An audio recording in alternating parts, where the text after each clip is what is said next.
Ok, gracias, Carlos. Muy buenos días, mi nombre es Marina Pérez. Vamos a empezar con la definición de la justicia ambiental. El Estado de California define la justicia ambiental como el trato justo de individuos de todas las razas, culturas y niveles de ingresos cuando se trata de desarrollar, adoptar, implementar y aplicar las leyes, reglamentaciones y principios ambientales. Código de Gobierno, sección 65040.12. In 2019, Assembly Bill 1628 amended the definition of environmental justice to reflect language that includes the importance of promoting meaningful participation of environmental justice communities impacted by pollution in all phases of environmental and land use decision-making. A key element of meaningful involvement of communities is language access, providing written information and oral interpretation services to all Californians in the language they speak. It's the law. What you just experienced was a snapshot of a monolingual or limited English proficient speaker participating in an event where important information is being shared and not being able to understand it. Using the chat feature, please type in 1 to 2 words that describes how you felt not understanding what was being presented to you.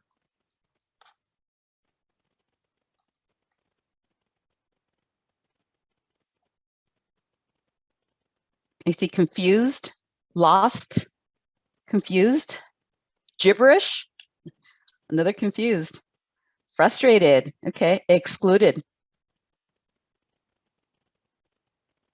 Any other descriptors? Hard, okay. Not smart enough, uncertain. Okay. All right, well, thank you so much for sharing your thoughts. This is an important exercise for us. We really wanted to stress the importance of making sure that providing language access is top of mind when we are communicating with all of our communities. So it's very, very important to us, and we appreciate your participation in this particular exercise.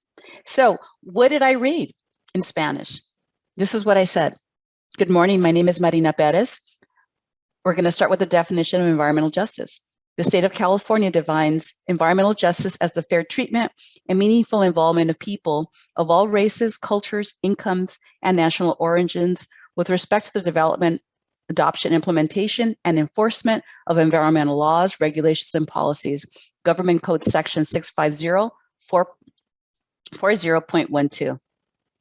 Thank you for participating. Now, with additional introductions. Good morning, my name is Marina Perez. I'm a program manager with the State Water Resources Control Board's Office of Public Participation, and I'll be moderating the Kettleman City session.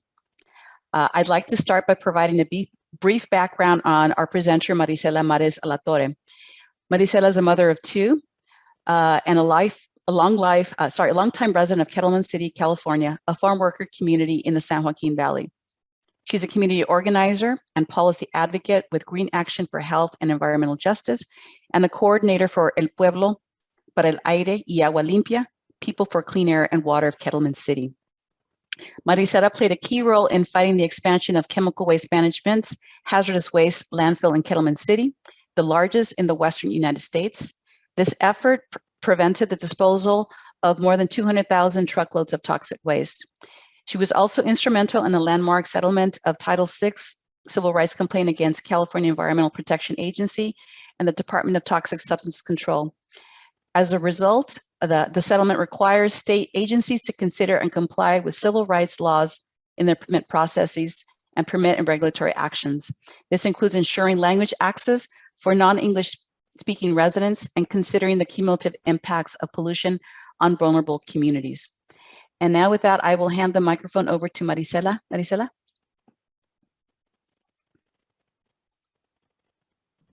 Buenos días todos.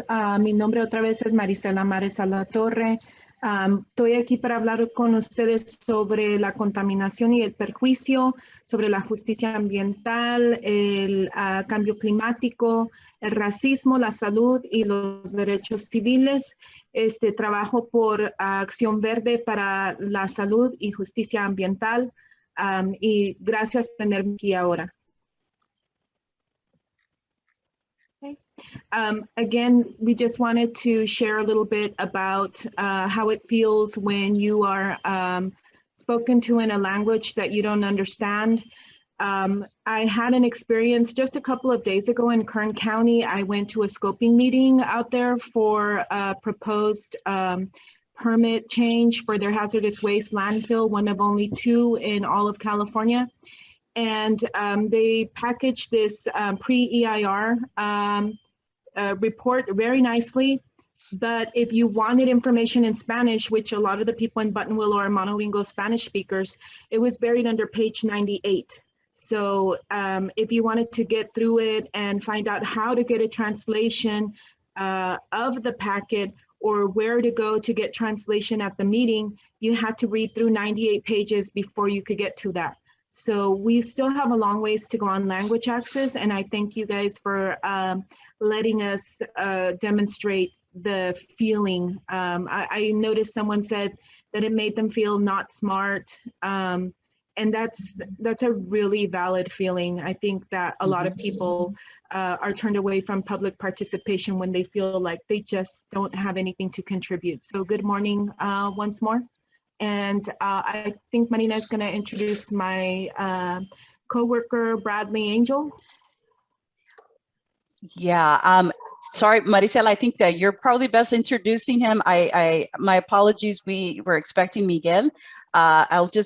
Bradley is Executive Director of GreenAction. Bradley, if you want to share any additional comments on your background, that'd be great. Sure. Good morning, buenos dias, everybody. Again, I'm the Executive Director of GreenAction for Health and Environmental Justice, and we'll talk about kind of the founding, the origins of GreenAction, which started in late 1997, but I'll just say prior to me working with community leaders to form and participate in the work of GreenAction for Health and Environmental Justice. Prior to that, I worked for a major national environmental group and started working actually with the people of Kettleman City in late, I think it was about 1988. So my ties with actually Maricela's community goes back really long time, and we'll talk more about that in a few minutes. Thank you, Bradley. I'm going to go ahead. I'm sorry, Marina. I'm going to go ahead and start sharing my screen.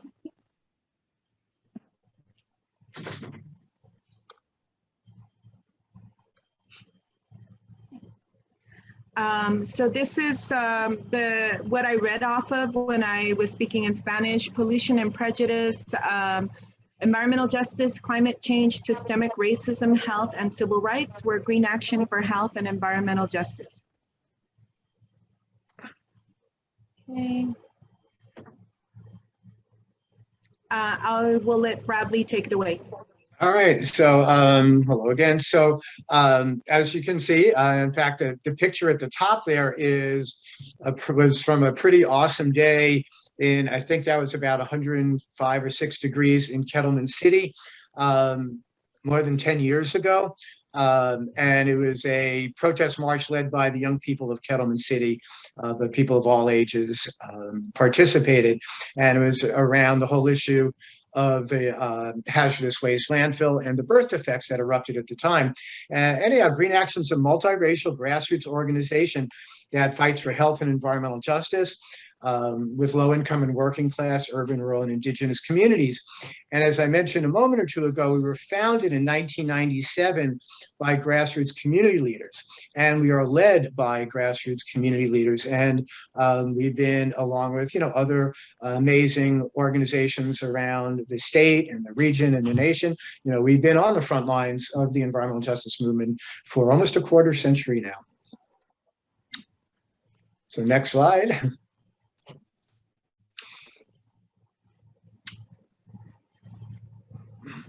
So, and we work on the wide range of pollution, health, and justice issues. And what's very unique about GreenAction is that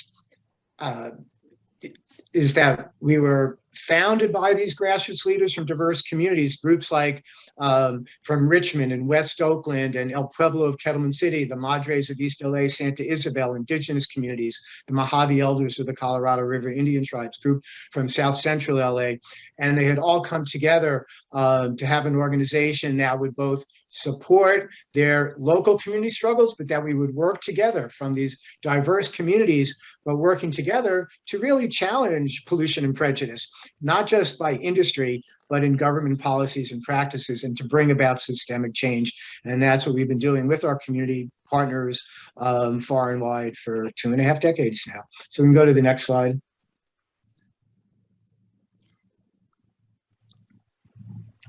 And so as I had mentioned that prior to GreenAction's forming, I had worked with this big environmental group, and across the country, you know, myself and my colleagues helped them diversify the organization, work more respectfully with communities, help repair their relations with indigenous communities and native nations. And it all went great for about a decade till their international organization decided that working with then fighting environmental racism and working on the community level really had nothing to do with protecting our planet, which I fundamentally disagreed with.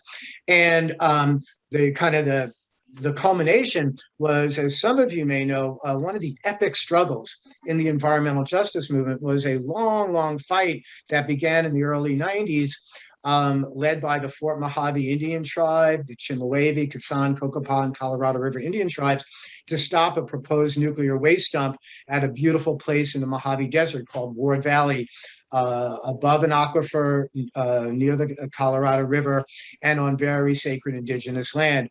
And the group I had worked with had pledged to stand with the tribes to the finish, but then bailed out, and I resigned in protest. And that's when a lot of the indigenous people and El Pueblo of Kettleman City and these other groups decided, let's join together in a new organization. So our very first action was in the beginning of 1998, when the federal government was going to send the federal police in with the nuclear industry to drill test holes for proposed nuclear dump. The tribe said no way. And it turned into a 113-day peaceful, but to the finish, occupation of the federal land at Ward Valley, blocking the federal police, blocking the nuclear industry. And it ended in a beautiful, beautiful victory. And on the front lines were these kids, the Mojave elders, Quezon elders, others, and hundreds of people who stood together, led by the tribes, to defend that land. And every year now there's a celebration in February hosted by the Fort Mojave tribe to celebrate this victory and let people know far and wide you can actually win. So let's just go to the next slide. Okay, I'll turn it back to Maricela. I want to talk a little bit about the term environmental racism. I think it's really interesting that if you search both Cali, PA, the Cali, PA website and the federal website, you will not find a definition for environmental racism. There is a definition of environmental justice on both sides, but I'm wondering if agencies can really practice it without defining environmental racism first. By ignoring the reality of environmental racism, are regulating agencies actually perpetuating it? And so what is environmental racism from a community's point of view?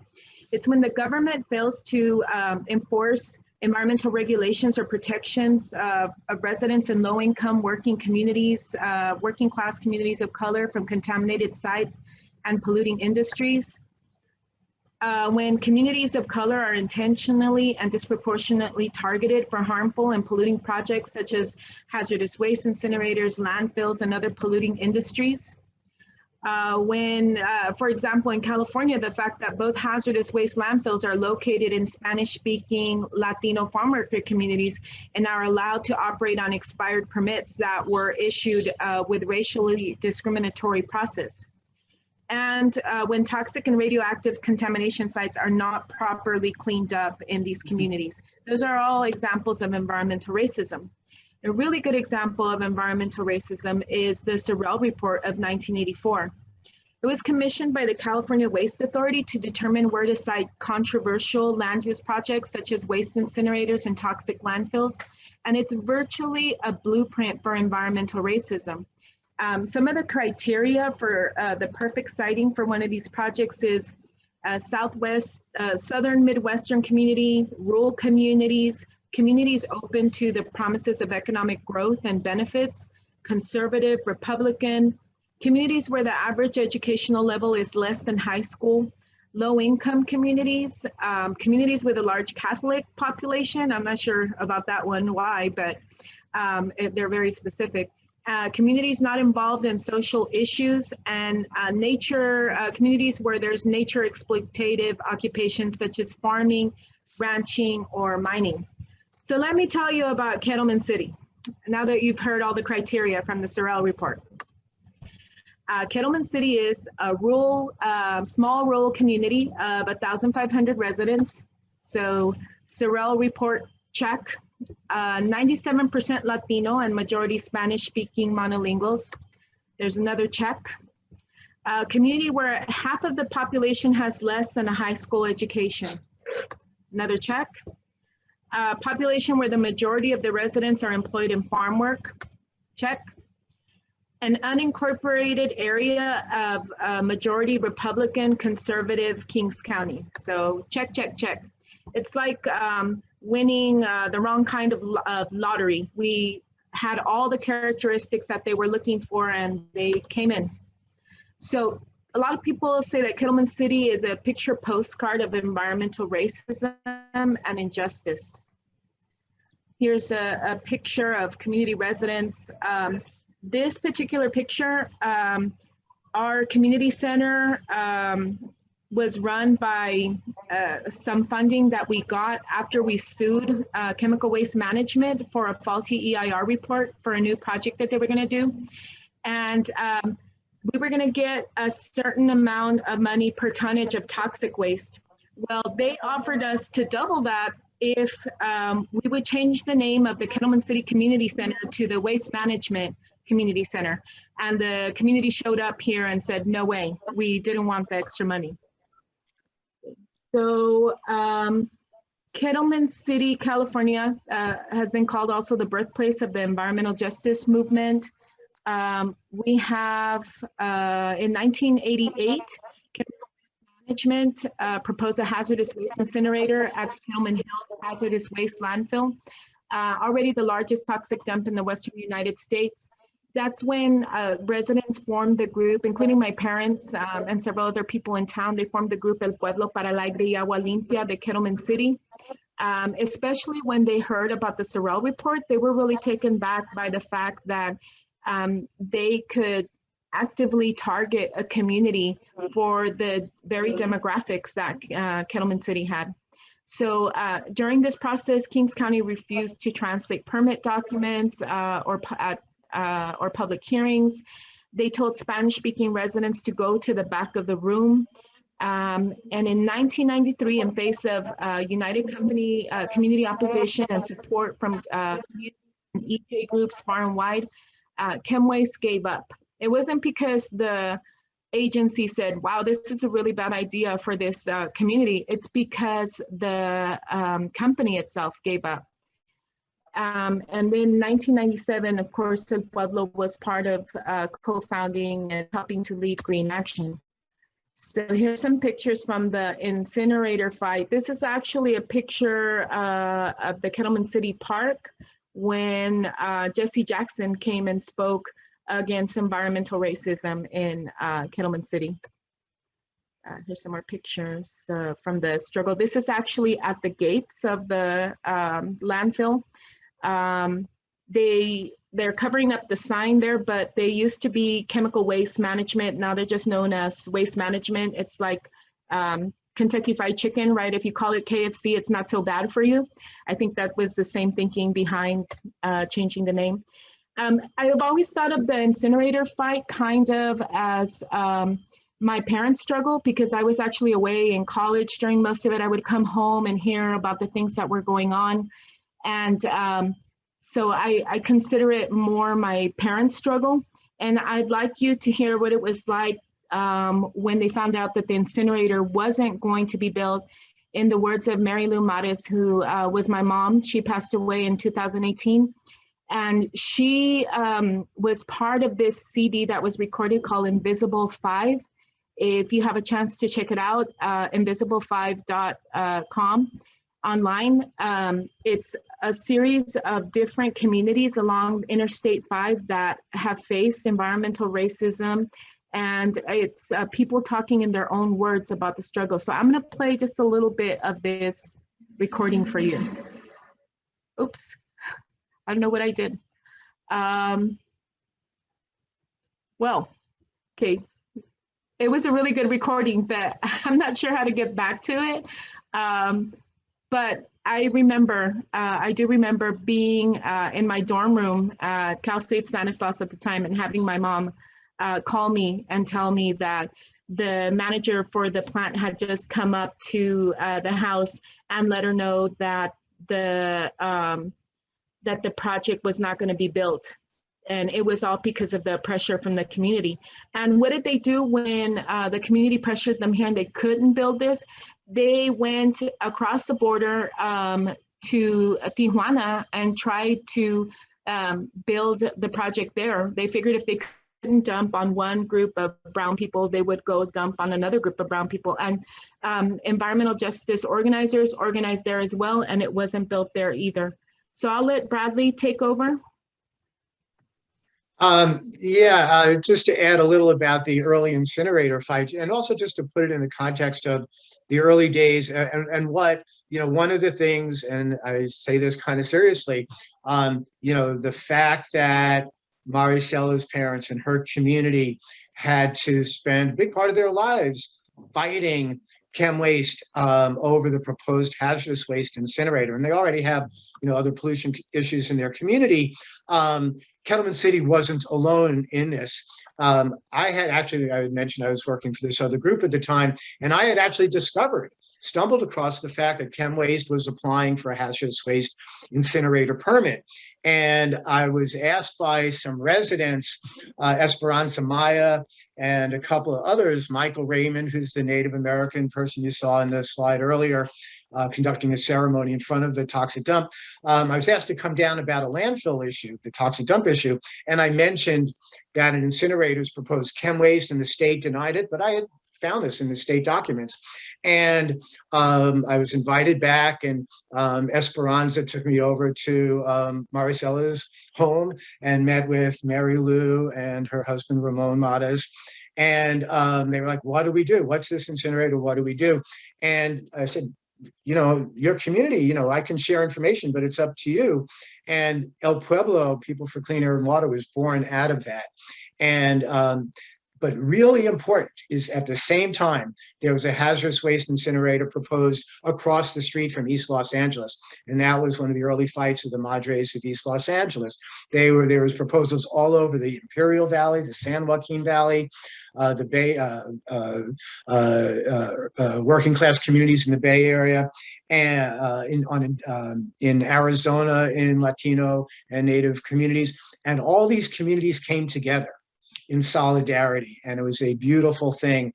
And all of these were defeated.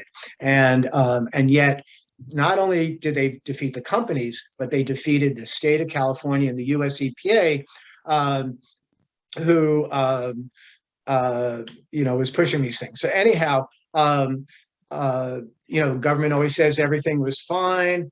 And Maricela, you want to talk about the community health survey? And I'll just introduce it by saying that at the time, US EPA was proposing to renew the PCB, polychlorinated biphenyl dumping permit, and they claimed everything was fine in the community. And I'll turn it back to Maricela to talk about the community health survey.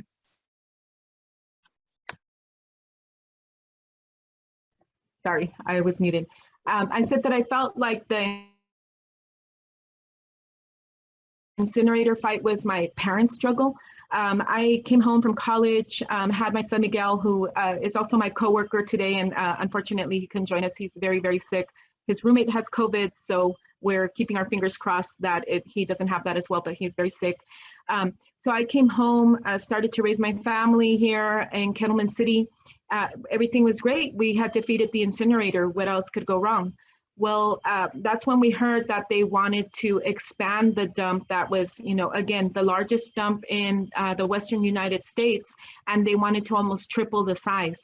So we had heard for a while that people said that they were sick, that there was a lot of asthma in town, cancer, other lung issues. And we thought, well, we should know if people really are sick, then what's ailing them, what's going on. And we should investigate before they give them a permit to add even more pollution. So we went door to door and did a kind of a non-scientific health survey. And again, we expected to find a lot of asthma, maybe some cancer, but what we found was that there, in a 14-month period, there was 13 children born with birth defects. And out of those 13, 5 had cleft palate. If you know the regular rate of a cleft palate, it's 1 in 1,000 births. So being a community of 1,500, to have 5 cleft palate births in 1 year was a real red flag. Not only that, but out of those 5 children with cleft palate, 3 of them passed away. So it was a huge deal. And we started making noise, started asking the county to investigate. They were responsible for the CEQA process and approved permit for the expansion. And we thought it was very important for them to acknowledge that there was something going on in the community. They were not willing to investigate at first. They said that these children weren't born in Kettleman City. Well, of course, they weren't born in Kettleman City. We don't have a hospital. So all of our children are born in Hanford, which is 40 miles away. I mean, there's some unfortunate people that are born on Highway 41 because they don't make it to the hospital. But the children are not born in town. So they said that we were lying, that we were getting pictures of children from the internet. This baby is America, that is her mother. She's one of the children that passed away, and they were not making it up. These were real children in Kettleman City. So we started getting media attention, and then Governor Arnold Schwarzenegger finally ordered an investigation into the birth defects in Kettleman City. And it was an 18-page questionnaire that they did on the mothers. There was no biomonitoring. They never took any blood samples, tissue samples, anything like that. But from this 18-page questionnaire that they gave to 5 of the mothers that were willing to participate, they determined that they didn't know what had caused the birth defects, but they were sure it was not the toxic waste dump.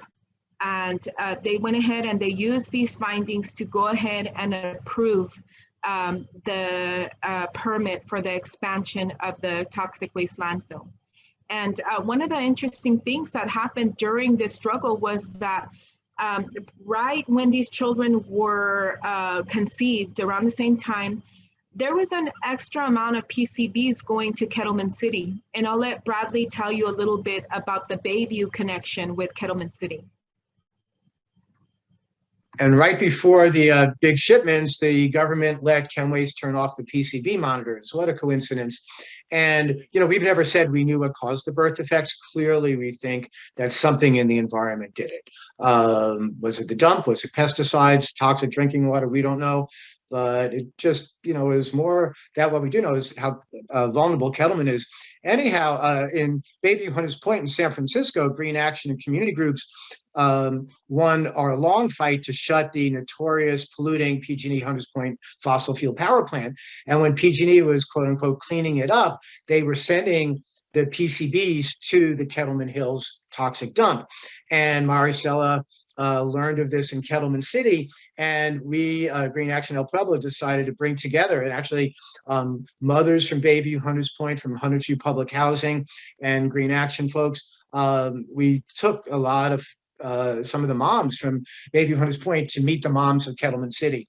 And the Bayview, Hunters Point folks were enraged and went back and got PG&E to stop sending the toxic waste there. But the damage was done. So let's go to the next slide. I know we don't have a lot of time.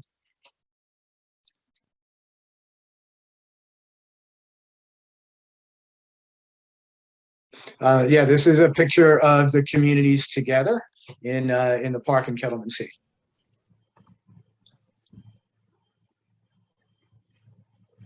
Okay, so sadly, agencies have known for a long time the burdens that Kettleman City is facing. In fact, Cal EnviroScreen 4.0 acknowledges that Kettleman City is in the top 95% of environmentally vulnerable communities. I mean, this alone should give people pause about adding to that burden. So quickly, Cal EnviroScreen measures indicators through these four main groups: exposures, environmental effects, populations, and socioeconomic factors.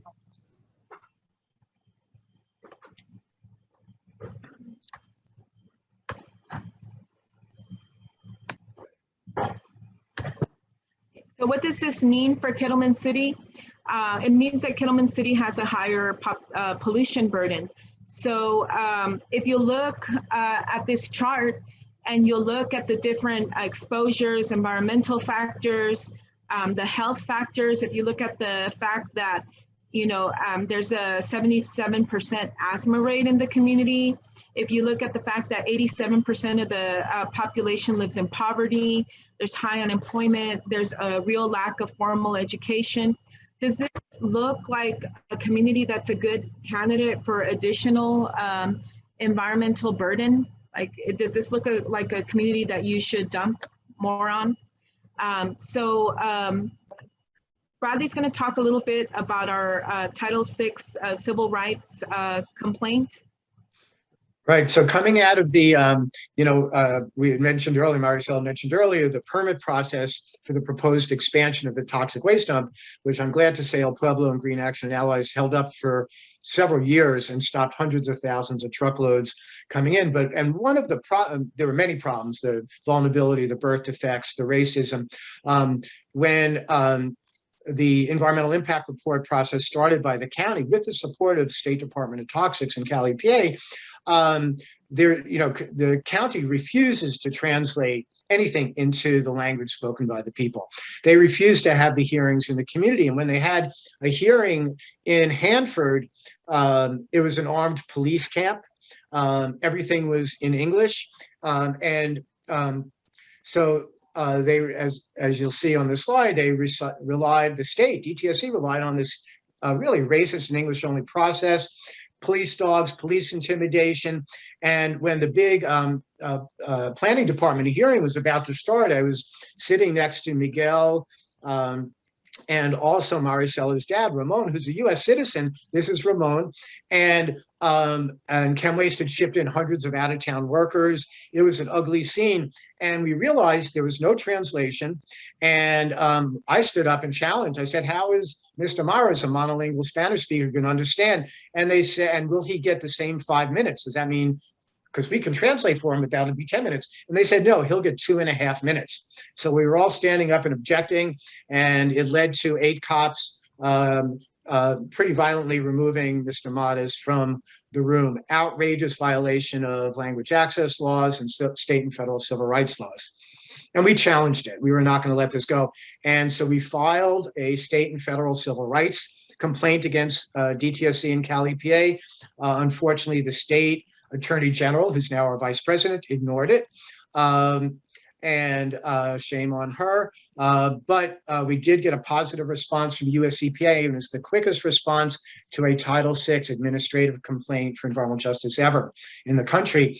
7 months of brutal federal mediation led to a historic and precedent-setting settlement. and it applied not only to the Kettleman toxic dump situation, but statewide. That was just a really important thing. So DTSC is now subject to the settlement that applies during all of their regulatory oversight of facilities under their jurisdiction, and they must comply with civil rights and language access. And I will say that compliance has been inconsistent, to put it politely. But we got some good things out of it, and the fight continues. So next slide real quick. One of the things we did get was the day after the settlement was signed, Maricela's phone rang and my phone rang from the State Water Board, telling us that the Clean Water Project to replace the decades of toxic contaminated water was moving forward. And today, Kettleman City has clean drinking water for the first time in decades. There's more proper notices. They must consider cumulative impacts on civil rights. We'll see how that plays out. They've still not fully complied with the cumulative impact requirement of the civil rights settlement and state law. There is an excellent new language access policy, so that's really important. They have worked with us to reduce diesel idling, and they have helped us get grant support for community air monitoring and biomonitoring and some air and water testing, partnering with UC Davis. So these are some more pictures of the youth and their struggle in Kettleman City. You'll notice one of the youth has a t-shirt that says K-pop. This was before the advent of Korean pop in the US. We formed a group of the kids called Kids Protecting Our Planet. So that's the K-pop group. Some more K-pop pictures. And I wanted to share that this isn't, you know, a lot of people say that we're constantly victimizing ourselves by saying that it's racism, by saying that, you know, that they're jumping on a vulnerable community, but we didn't set out for perpetual victimhood. This is a 3-generation struggle in my family. I mean, my parents were involved, I was involved. And then my son became involved when he was young, and he's now working for GreenAction as well as a community organizer. I wanted to share these pictures.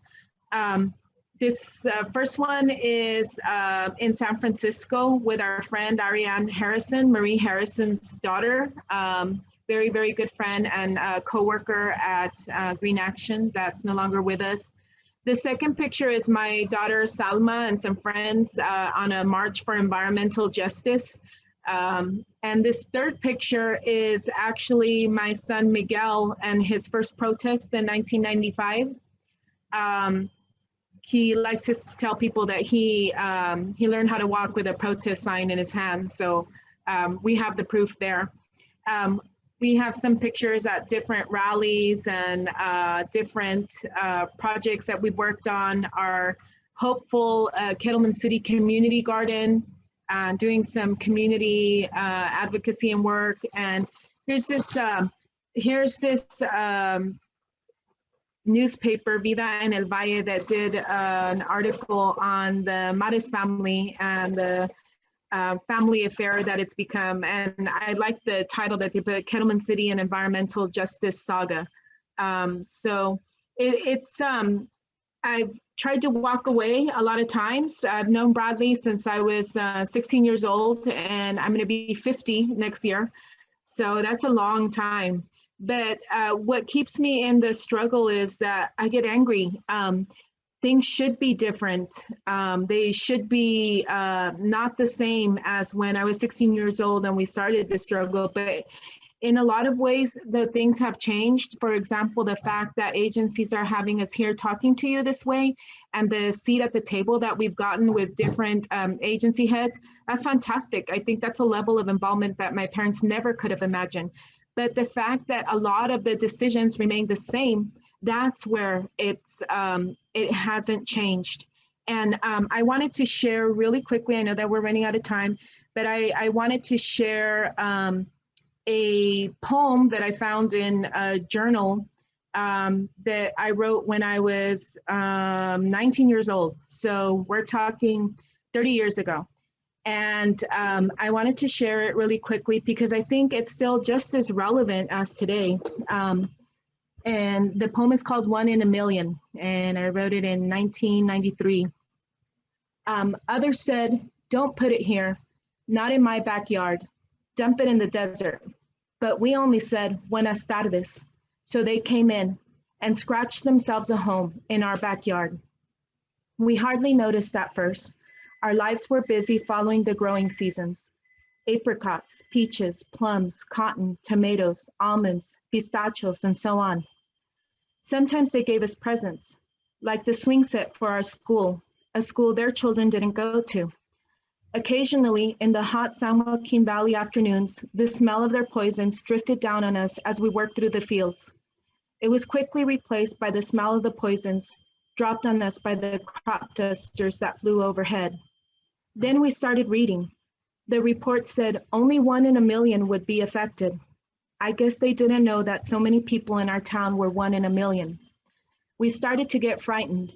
They said it was just our ignorance which didn't allow us to understand technology. They said they knew how to take care of us. They cursed the San Francisco organizers that set us up. We went to meetings where they jeered at us, accused us of being greedy, said if you speak Spanish, which we did, we belonged in the back of the room. They blamed us for being poor, for working in the fields, for living in a contaminated town, for being. So the other day, I saw one of the suits that let them into our town, a town he didn't live in, and I offered him an apple. Here, mister, have an apple, fresh from the tree in my backyard. Oh, and don't worry, there's only 1 in a million chance that it might be contaminated. So thank you. I think a lot of the sentiment that I wrote so long ago is the same.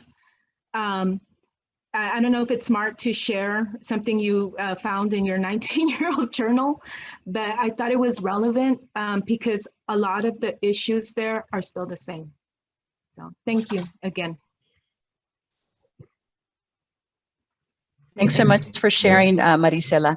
We are actually cutting very short on time, and I'm not sure if we're going to have an opportunity to hear from folks. Is there anyone that wants to share a really quick comment that wants to say anything? If so, if you can use a raise hand feature and we'll call on you.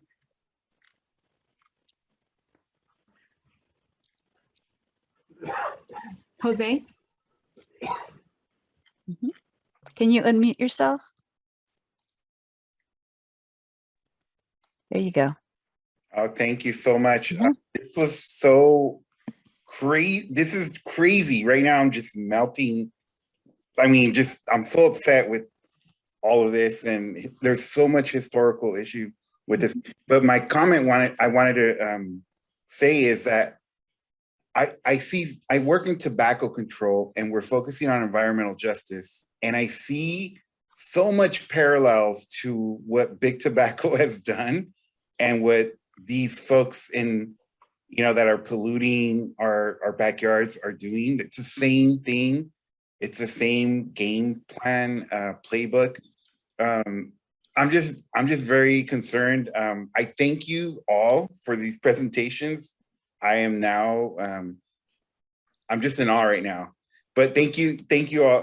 The question that I have is, how can we link all these issues together? How can we bring these issues together? Because I see that there's so many intersections here with what is going on in the environmental injustices that are occurring throughout the state, but all over the US. We are being targeted specifically, and when I say we, people of color and people that are poor in rural areas are being targeted right now by all these institutions. So I'll leave it at that. I'm sorry I'm going off, but I'm just so emotional about it right now. Yeah, thank you for sharing, Jose. So unfortunately, we do need to wrap up and return back to the main group. Maricela or Bradley, would you like to at least share how folks can contact you if you have any questions or follow-up commentaries? Sure, you can reach us at, just to keep it simple, it's Maricela at greenaction.org, Bradley at greenaction.org, or just greenaction.org. And thank you all so much. And let's keep up the struggle. And hopefully we can bring about change, not just in industry, but in government as well. Thank you, everybody. Great job.